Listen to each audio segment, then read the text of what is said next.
Chase Elliott broke the hearts of numerous NASCAR fans around the world, except for the people in Dawsonville, Georgia. Welcome back to the episode of MDK Racing Victory Stop. My name is Jet.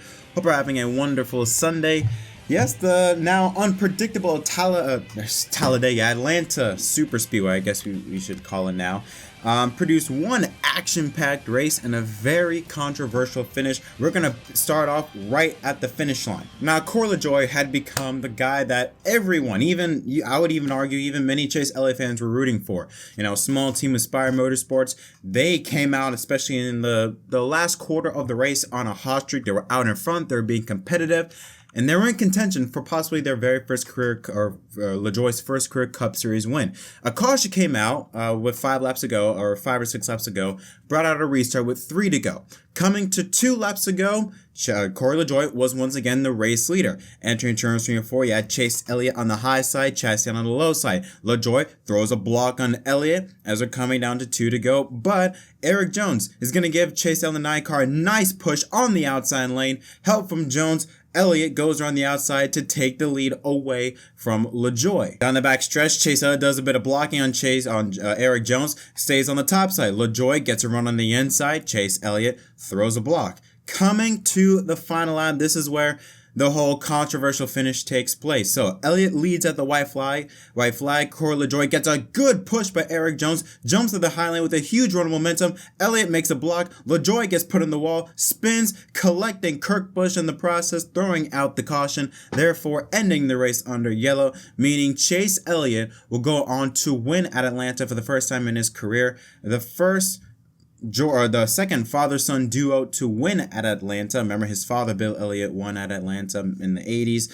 And now Chase Elliott gets the job done. Second place, Ross Chastain. Third, Austin Cindric. Fourth, Erik Jones and Ryan Blaney, the top 5. So this is Chase Elliott's 16th career Cup Series win, and he becomes the first 3-time winner of 2022. We are, 20 or so races into the season, 19 races into the season, and just now we have our first 3rd-time winner.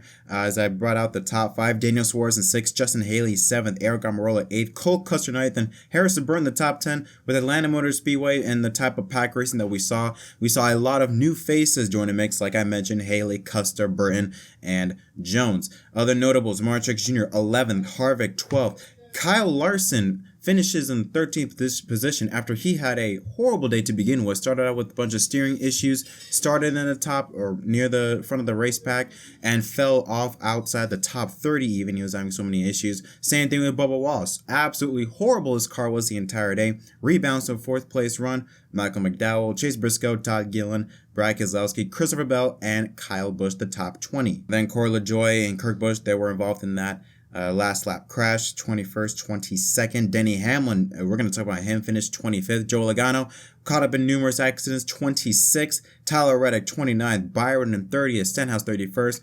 Bowman, 32nd. Buescher, 33rd. Austin Dillon in 35th. I look now at the point standings with Chase Elliott being the winner. Not much has changed. Only that he now has 20 playoff points to his name, and like I mentioned, is the only 3-time winner this season. Ryan Blaney, Mark Truex Jr. now still, and Christopher Bell, still the 3 drivers without wins in the playoffs. Blaney plus 131, Truex plus 62, and Bell now has an 18-point lead over Kevin Harvick, minus 43 for Aric Almirola, minus 77 for Erik Jones, and Austin Dillon minus 117. Okay, so let's talk about the finish. Now, I even mentioned at first, I thought at first that was a dirty move by Chase. In the beginning, I first thought at the beginning that was a cheap chicken shit move by Chase Elliott. But looking at it again, especially from this camera angle, that was a fair block. It did look from the first camera angle in live action that it was a late block move by Chase, kind of like Fontana between Elliott and Larson, that type of move. But when you look at it from the overhead shot, that was a fair move by Chase, and yeah, no one should be complaining about that. That was a fair block by Chase. He didn't, it wasn't like such a blatant late block that it was clearly obvious that, that LaJoie was on his outside. It was just sort of like Elliott made a move, LaJoie hit his back bumper. It wasn't like they were really side by side. He hit his back bumper, and that's what caused him to get all squirrely. But so yeah, Elliott, that was a perfect block by Chase at the right time. But unfortunate for LaJoie because, man, again, he had the NASCAR nation on his back. So many people were rooting for him and for Spire Motorsports, especially because of how much that would shake off the playoff picture. Because if he would have won that race, I'm pretty sure he would have been 30th in points and therefore would have had a spot in the playoffs. But it sucked to see LaJoie get that close to winning. Ross Chastain, once again, he finished second, but once again proves that he has a lot of talent, but my God, is he an airhead. I don't understand. It's like 3 things are granted in this country: death, taxes, and Chastain wrecking someone. First, on lap 91, Chastain entering 1 just dumps Truex. I mean, pushes him and just spins him out, collecting 7 other cars in the process. Austin Dillon, Kyle Larson, Noah Gragson, Kyle Busch, Joe Logano, Christopher Bell, and Michael McDowell. In fact, even Austin Dillon in his post-race interview, or in his interview after he got out of his car after the crash, says something like, another casualty of Ross Chastain. So, and Chastain, even though he had all that damage, he still put up a fight. He was able to rally back into the top 10 and was still able to be a race-winning contender until Denny Hamlin. Now, we know him and Denny have a bit of history. A few weeks ago at Gateway, where we had that whole squabble between those 2 drivers. Came back once again, entering 3 and 4. Chastain tightens up the racetrack. And instead of getting off the throttle, it seems as though he just continued to hit the gas pedal, moves up, bam, slams into Denny Hamlin, spins him around, and that would end up ruining Hamlin's day. Hamlin will get caught up in an accident the next restart involving him and Joey Logano. But again, just use your head, man. It's like, again, Chad is saying he has a ton of talent. But the guy just doesn't know when to use his head sometimes. And I think for reasons like that, I just don't see him winning a championship. I mean, you cannot afford, especially when you're that young in your career, when you just now are in championship winning equipment and you're acting like that. Again, he has a lot of talent. We know he can win races, but he has had issues with Truex. He has had issues with Elliott. He's had issues with Hamlin. Who else he's had? Well, yeah, Truex again. It's like you can't be having this many incidents with this many people, and still act like you're going to be battling for a championship. Say what you want about Joey Logano, but he didn't even piss off this many drivers in a small amount of time. Usually it was just him and one other driver. Not Chastain, where it's him and 3 other drivers. Not Chase Elliott, not to a certain extent, but still Truex and Hamlin. They're not going to cut him any slack, and how he's racing against other drivers, they're certainly not going to cut him any slack. So, I mean, he just got to use his head, man. That's all I got to say. I do want to bring up another little nugget. Christopher Bell. Now, this would be the first week that Christopher Bell would have Bubba Wallace's team, while Bubba Wallace has Christopher Bell's team. Well, okay. So an incident happened on the racetrack. Bell spun out. All right. Didn't hit anything, but he spun off of turn number 4, brought out the caution. He goes down the pit road. The team puts on tires. Guess what? The wheel comes off.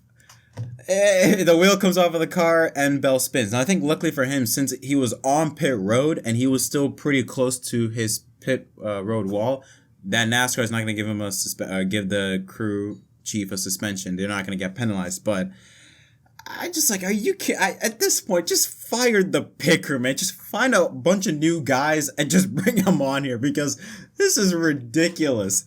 Even when they're in a new team, they still manage to screw up somehow. But yeah, Toyota in general did not have a good day. We talked about with Denny Hamlin. We talked about Marchick Jr. and Christopher Bell. Kyle Busch also. We talked about how far he was down the list. He had a bad day. Was caught up in an incident in turn 2. Don't know exactly what happened, but just cuts to him spinning around. And Cody Ware spins around later on. Then you had Bubba Wallace later in the race, or earlier in the race. I mentioned how his car was just horrible at the beginning. Was so far off the pace. 32nd place even still after numerous laps. Then the crew was able to work the car, make it much better, then gets caught up in an incident, turns 3 and 4 with Garrett Smithley, Ty Dillon, William Byron, a bunch of other drivers, Tyler Reddick also involved. Even still, after all that, somehow finished 14th. But this Atlanta race, I really enjoyed it, because it reminded me a lot of old Daytona in the sense of handling mattered.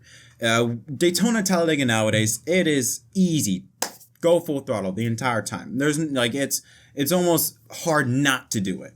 But at Atlanta, because it's such a small racetrack and the banking's not as high as Daytona and Talladega, handling was extremely important, especially with the track being hot and slick. You needed to have a car that handled really, really well if you wanted to be up there and contend with the top pack.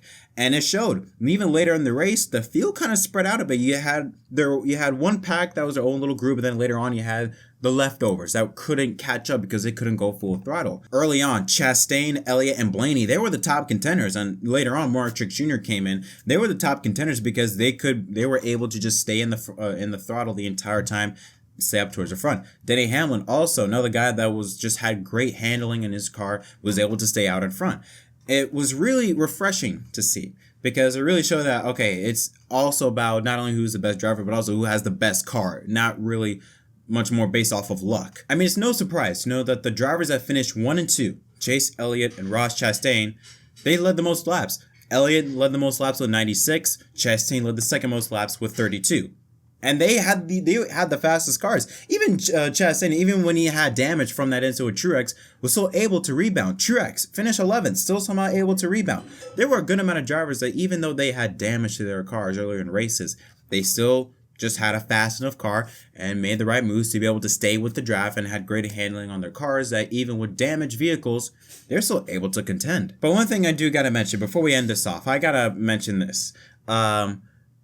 This by far, I mean, NBC in terms of the camera work and the commentary, I really enjoyed. But this needs to stop, NBC. The amount of dick riding in this episode, or in this race, unbelievable. The amount of times we cut to Rutledge Wood in the Dawsonville pool room. Like, I thought the whole city view was to get a look at the city around Atlanta, around the racetrack. Not one freaking pool room. Like, the amount of dick riding this was for Chase Elliott fans. I mean, everywhere it goes, all about Chase Elliott, all about Chase Elliott, all about Chase Elliott. Even after the race. Even as soon as the race finished, we cut back to the pool room for Rosewood to ring the siren or whatever it is. I don't really care. But it's just like, I get it. Chase is the most popular driver, but my God, like, you don't need to, like, do that much to him, okay? Like, calm down. Now, I mean, it was even worse than, like with ESPN, how they do this to Lewis Hamilton every time they post about F1, it's always about Lewis Hamilton. So it's kind of like that. It's just like there are other, like, I get it. He's a winner. He's the most popular driver. I get it, but you don't need to go that far. Okay, like, calm down. That was my only gripe with NBC. Other than that, enjoy their coverage. And yeah, the race, I really enjoyed it. I really liked it. In fact, I think this was much better than the March race because there was just more action-packed. It just felt faster. It was just a faster-paced type of race. The lanes opened up. We saw 3-wide racing, much more than we saw back in March when it was really just a 2-lane track. Way more, moves between the race leaders, especially a nice little battle between Chastain, Blaney, and Elliott earlier in the race. And yeah, again, I love the fact that car handling and skill mattered more than just luck. Like Daytona and Talladega, it's more or less just luck. With here, it's really all about skill and all about how your car is. And I love that. I love that. It was like a throwback to the old type of super speedway races. So I really enjoyed it. I really enjoyed this. But I will say this. For next year, if you are going to have a second Atlanta race, make it a night race because that crowd attendance today was dreadful. Absolutely dreadful. And don't blame them. I mean, it's Atlanta in the middle of July middle of July. What do you expect? But that'd be the only thing I would change for next year. Just make it a night race. But other than that, no complaints. Next weekend, we're heading up to New Hampshire. I want to be honest. Like, I'm kind of worried about New Hampshire based off of, we know how with the next-gen car, they're not good at flat tracks. So kind of worried about that. But still, things are shuffling up with the playoff picture. I mean, still, Truex, Bell, and Blaney, they are not guaranteed safe. Very curious to see how it ends up in these final few races. But that is my thoughts on this episode and this race review. What are your thoughts? Tell me in the comment section down below. Love to let you know what you people thought about the race. And and also what you thought on maybe Chase Elliott and that block on the final lap. Again, I thought it was fair game, but Again, let me know what y'all think about it.